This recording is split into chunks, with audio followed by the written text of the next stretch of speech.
I'm Alan Ross. I'm the managing editor of APC Technologies, and we are here at the NETA, the International Electrical Testing Association, their 2023 PowerTech Conference, doing interviews. My guest with me is the Director of Communications for APC Media, Rachel Linke. Rachel, thank you so much for being here. Absolutely, Alan. Would miss it. We're just going to have an interesting time with all of these people, and tell me what you like best about these interviews. The best part about these interviews, I feel like, is that it really brings about a lot of great thought leadership, and I really just love how you make everybody feel so comfortable, Alan. You really try to get people to just be comfortable and in their own skin, and then so much great information comes out of it. So let's see if we made people in the next interview comfortable. Enjoy. My next guest is Finley Ledbetter. I'm really looking forward to this interview because people tell me you're very interesting. Thank you. Finley is the CEO and Chief Scientist at Group CBS. Tell me a little bit about when you started in this industry or any industry. How did you get to be the CBS Chief Scientist? That's an interesting title. Well, since I started and owned the company, I could kind of name myself whatever I wanted. Is that what you did? I do the same thing. I am managing editor, CEO, whatever I want. Well, I started out as an intern engineer for the Megger Corporation, which was multi-amp at the time, and did that a little while, and started a large testing company, the largest testing company in the world, me and two other guys. I did that for a little while, and then I started my own company, which it was circuit breaker sales, and I borrowed $5,000 and went and bought office furniture with it. My new wife at the time thought I was nuts that I spent $3,800 on office furniture out of my $5,000 startup money. But 42 years later, I'm still sitting in the same furniture. Yeah, that's great. Same chair? Same chair. It's got all the springs working and everything? Well, I've had a few instances with the chair, but the desk and credenza is good. Excellent, yeah. Mine's not that many years, but it's right around 35 years of my office, which I just can't give it up. It was an old desk I found in the attic at Pennsylvania House Furniture. And I fell in love with it, and I said, can I buy that from you? And they gave it to me. That's my desk. Yeah. The industry is going through a lot of change right now, a lot of growth. We were flat in the power industry for a decade, and all of a sudden demand's going up. Distributed energy resources are, bringing things in. We're going into a complete, not just a transformer, we're going into an inverter market. So that the power quality issues are changing. There's a lot of issues. What do you think the most important challenges your customers are facing? Well, our biggest challenge is always going to be people. It's always going to be people. So you have to essentially null set that out and go to number two. Number two has been supply chain shortages, getting materials for projects, getting metal, getting parts that we need for projects. We're in the break-fix market. We do have a new products group that builds advanced products, that builds test equipment, that builds switchgear, that builds life extension products, that builds safety products. But our core business is repair. Okay. Always has been, always will be. We also have a field service segment. And that break-fix segment is kind of driven year over year by the fact that the people that actually built these plants, the infrastructure in the U.S. was really built in the late 60s, 70s, and 80s. Right. Those people are aging out. And the people that actually knew the equipment, that actually worked with tools, had dirty knuckles, that really knew the equipment, they're aging out. And the people that took over for them primarily are clipboard, clip jumper guys that want to work with the laptop. Consequently, that skill set has kind of disappeared from the normal industrial plant, utility plant, and the people in this room are the people that augment that missing segment. And Group CBS is all about being able to actually repair something, fix something, but we are limited by what breaks. Because if there's not a lot of failures, there's no need for us. But the fact that the users and utilities don't have the in-house capability to do that break, fix, repair work any longer feeds this industry. Yeah. How long have you been part of NETA? I was at the second NETA meeting and every meeting since. Really? I was involved in writing the original NETA specifications with a gentleman named Ernie Showalter from Roundhouse Electric. I've owned 3 NETA companies. Like I said, I've been to every NETA meeting since the first one was in New Jersey in the late 60s, and it was an organizational meeting, and I was too young. But since they started going, they went Dallas, Houston for many years. Right. And the drivers in that market were a few people.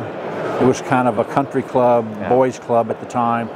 It's really evolved into a professional organization. It's really an unbelievable group of people doing unbelievable work and doing great things for the infrastructure in the U.S. Despite the fact that many of the people, most of the people here are competitors, there's a congeniality about the group and there's a collaboration. Right. It seems like people put the competition aside and do what's best for the future, what's best for the industry. That's a very unique thing to have. Yeah, there's in this room, the competitor situation is kind of pushed aside. Now there are personalities, because so many of the people have changed teams over the years that there are some of those issues. Someone's mad at someone because they took one of their people. But as far as the competitive situation, there is enough work out there for everybody. Right. And it's spread across the U.S. and there is more work out there than is being done. The pool of unperformed work is far larger than the pool of work that gets achieved. Yeah. So if anybody is concerned about the competitor, they need to get to work. Yeah, just get to work. As you mentioned, it's the rate limiting factor is people. It's always going to be people.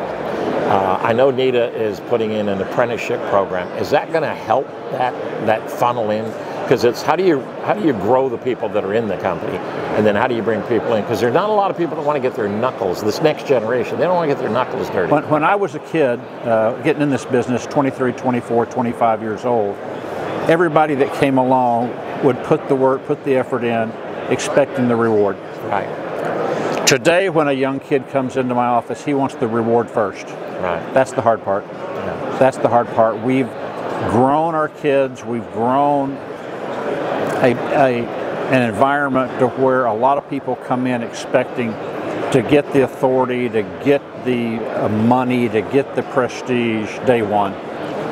And we used to have to start sweeping the floor. When I was an intern, you know, my boss's name was Bob Libby, and he was the president of Multi-Imp. He's done many things, was a great guy, is a great guy.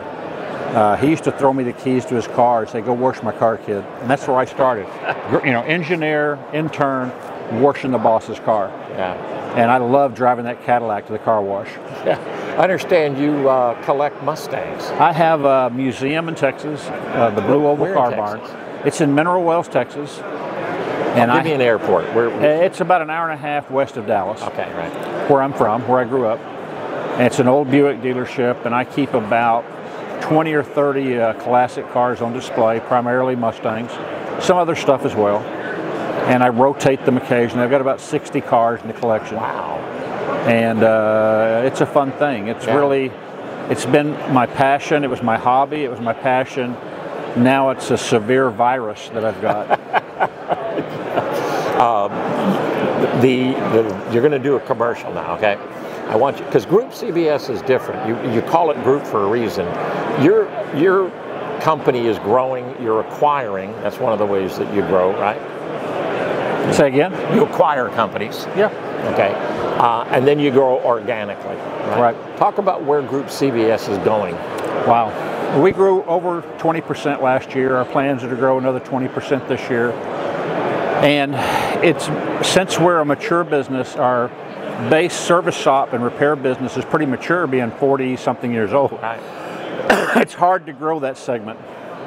We do continually grow it, but it's hard to see big growth. So we're growing in new products. We're growing in engineered products and life extension products to extend the life of this old switchgear, because I'm going to speak tomorrow. I've got a 4-hour workshop tomorrow, and I'm going to speak to the membership here about the fact that the majority of this infrastructure was installed in the 70s. That makes it 50 years old, 50 plus. we've got to find a way to keep it in service 100 years. And this equipment was designed to operate 20. Right. So that's the testing, the service, the maintenance here is all about extending the life of equipment that when it was designed by GE and Westinghouse and Allis-Chalmers and these guys and put into service, the sales team says, we want to get this old stuff in service. In 20 years, we want to sell them new equipment.